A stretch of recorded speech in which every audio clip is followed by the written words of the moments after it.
One to one பக்தி நேயர்களுக்கு வணக்கம். நான் கலைப்பிரியா பழனி. இன்னைக்கு நம்ம கூட யாரு இருக்காங்க அப்படின்னா, சிவவாக்கு ஜோதிட ரத்னா கிருஷ்ணவேணி மேம் தான் இருக்காங்க. வணக்கம் மேம். வணக்கம். எப்படி இருக்கீங்க? நல்லா இருக்கீங்க. ரொம்ப தமிழ் புத்தாண்டு நல்வாழ்த்துக்கள்மா. ரொம்ப நன்றி மேம்.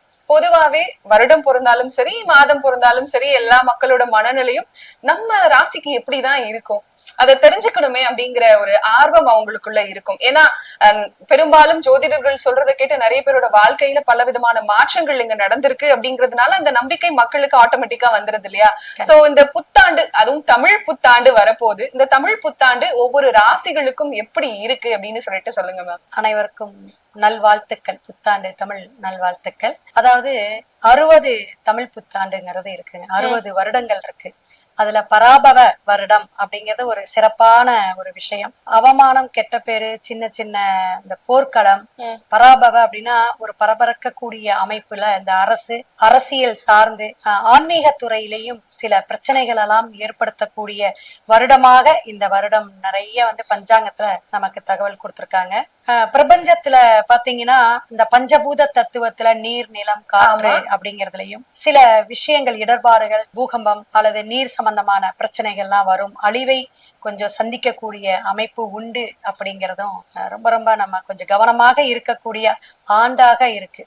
சதயம் நட்சத்திரத்துல பிறக்கக்கூடிய இந்த ஆண்டு எப்படின்னு பாத்தீங்கன்னா, கிரகங்களுடைய அமைப்பு ராகு கேது சர்பம் அப்படிங்கக்கூடிய அந்த இதுல லாக் ஆகுது. கால சர்ப தோஷம்பாங்க. அப்ப கும்பத்துல ராகுனா இங்க சிம்மத்துல கேதுங்க. மத்த கிரகங்கள் 7 அடைவுக்குள்ள வருது. இது ஒரு சிறப்பான ஒரு விஷயம். நம்மளுடைய பிறப்பு ஜாதகம், ஜனனம், எந்த டைம், எந்த லக்கண புள்ளி, ராசி, இத வச்சுதான் நம்ம சொல்றோம். அதே போலதான் இது. கண்டிப்பா ஒரு நம்ம நாட்டுல சுதந்திரம் பெற்ற அந்த நாள் நேரத்தை கூட குறிச்சு வச்சிருக்காங்க. அப்ப ஒவ்வொரு காலகட்டத்திலையும் அது ஒரு தசா புத்திய சொல்றது. அதே போல அந்த கிரகத்துடைய கோச்சார இணைவுகள், அந்த இணைவுகள் நம்ம கிரகத்தோட சேரும் பொழுது பாவகத்தன்மையா நிறைய பல பரிமாணங்கள் ஆண்டுக்காண்டு, மாதத்துக்கு மாதம் மாறும். அப்ப ஆண்டு கோளாக மாறக்கூடியது 2.5 ஆண்டுக்கு ஒரு தடக்க சனி பகவானுங்க இப்ப மீனத்துல பிரவேசிச்சுட்டு இருக்காரு. குரு ஒரு விசேஷ சுபகிரகம். அது பாத்தீங்கன்னா மிதுனத்துல இருந்துட்டு இருக்காரு ஆல்ரெடி. அடுத்தது பாத்தீங்கன்னா உங்களுக்கு கடகம் அதிசார குருவாக அடுத்த ஆண்டு உங்களுக்கு சிம்மத்துக்கு அப்புறமும் கடகத்துக்கு மாறக்கூடிய ஒவ்வொரு ராசிக்காரர்களுக்குமே அந்த மிதுனம், கடகம், சிம்மம் 3 இடத்துக்கு வரும் பொழுது குருவுடைய பரிமாணம் எப்படின்னா இதெல்லாம் கலந்த கலவையாக நம்ம ஒவ்வொரு ராசிக்காரர்களுக்கும் பலாபலன். இதுல என்ன நம்ம பரிகாரம்ங்கிறத ஆட் பண்ணி சொல்றோம். கண்டிப்பா மேம்.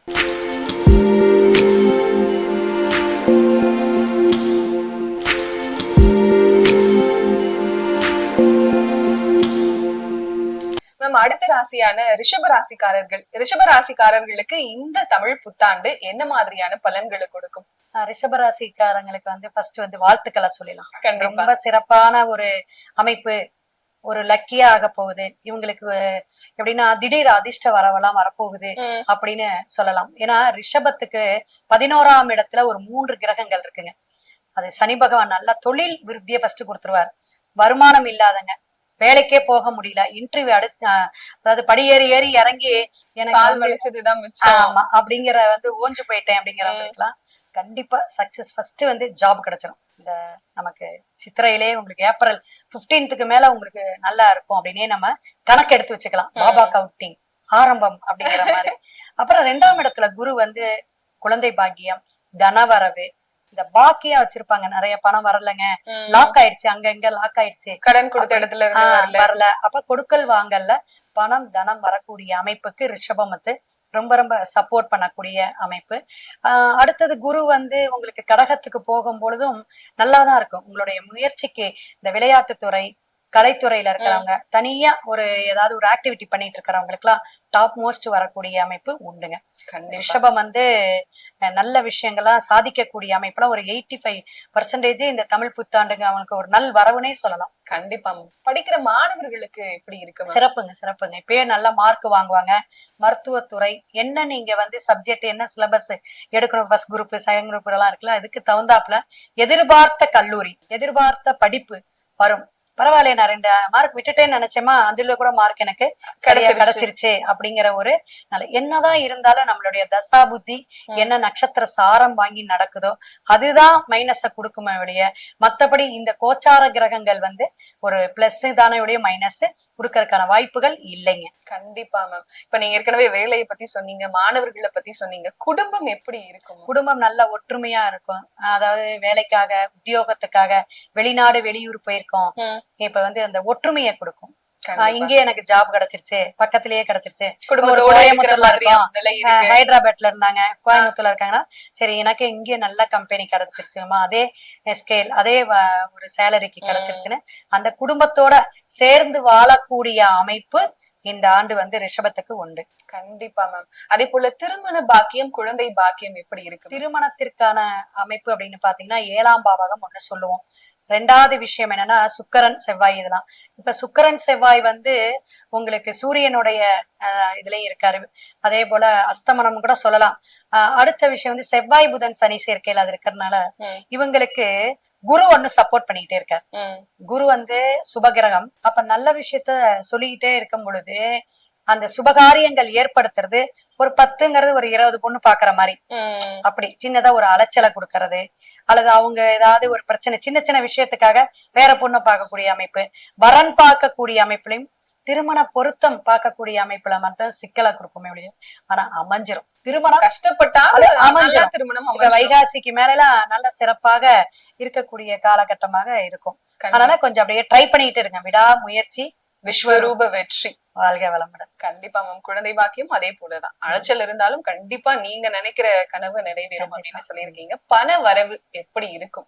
பண வரவு பெரும்பணம் அப்படின்னா குரு பகவானை தான் சொல்லுவோம். சின்ன சின்ன விஷயங்கள் சில்லற அல்லது அன்றாட வருமானம் இதெல்லாம் சுக்கிர பகவானா சொல்றோம். அப்ப வந்து பெண்களுக்கு வந்து நல்ல ஒரு தனம், பணம், நகை எல்லாமே வந்து சேரக்கூடிய காலகட்டங்கள் குழந்தைகள்னால இவங்களுக்கு வரும். இப்ப என் பையன் வேலையில இருக்காரு, அமெரிக்கால இருக்காரு, யூகேல இருக்காரு அப்படின்னா இன்கிரிமெண்ட் உண்டு. அவங்கனால வருமானம் அதிகமாகும். ஒரு 10,000 ரூபாய் அனுப்பிட்டு இருக்காங்கன்னா ஒரு 20,000 25,000 திடீர்னு ஒரு 10,000 அதிகமா. ஆமா, அதிகமாகும். இவங்களுடைய தொழிலையும் இன்கிரிமெண்ட் உண்டு, நல்ல ஒரு பணவரவு உண்டு, பணப்புழக்கம் இருக்கும் அப்படின்னே நம்ம சொல்லலாம். கண்டிப்பா மேம். என்ன கடவுள் வழிபாடு அப்படின்னா ஸ்ரீரங்கநாதரை வழிபாடு எடுக்கிறது சிறப்புங்க. அது வெள்ளிக்கிழமை போயிட்டு, அதே போல நந்தி பகவானுக்கு பிரசித்த பெற்ற கோயிலோ அல்லது உங்க ஊர் பக்கத்துல இருக்க சிவன் கோயில நந்திக்கு அபிஷேகத்துக்கு கொடுக்கலாம். பால், தேன், பன்னீர் இது போல வந்து இவங்க கொடுக்கும் பொழுது நல்லா இருக்கும். மேலும் வந்து ஒரு அனுகிரகத்தை பெறக்கூடிய அமைப்பு ரிஷபத்துக்கு உண்டு. கண்டிப்பா மேம். ரிஷப ராசிக்காரர்களுக்கு இந்த தமிழ் புத்தாண்டுல எவ்வளவு பெர்சன்டேஜ் மேம்? ரிஷப ராசிக்கு வந்து ஒரு 85, 90 கூட சொல்லலாங்க. அந்த 85ல இருந்து 90 கூட சொல்லலாம். தசாபுத்தி எல்லாம் நல்லா இருந்ததுன்னா சூப்பரா வேலை செய்யும். ரொம்ப தெளிவா இந்த தமிழ் புத்தாண்டு உங்களுக்கு இப்படிதான் இருக்க போது, இவ்வளவு பெர்சன்டேஜ் இருக்க போது, ஆனா கடவுள் வழிபாடுகளும் இருக்கு, அதையும் பண்ணும் போது நீங்க ரொம்ப சிறப்பா இருக்க போறீங்க அப்படின்னு ரொம்ப தெளிவா சொல்லியிருக்கீங்க. நன்றிமா. சிறப்புமா. அனைவருக்கும் வாழ்த்துக்கள். நன்றி.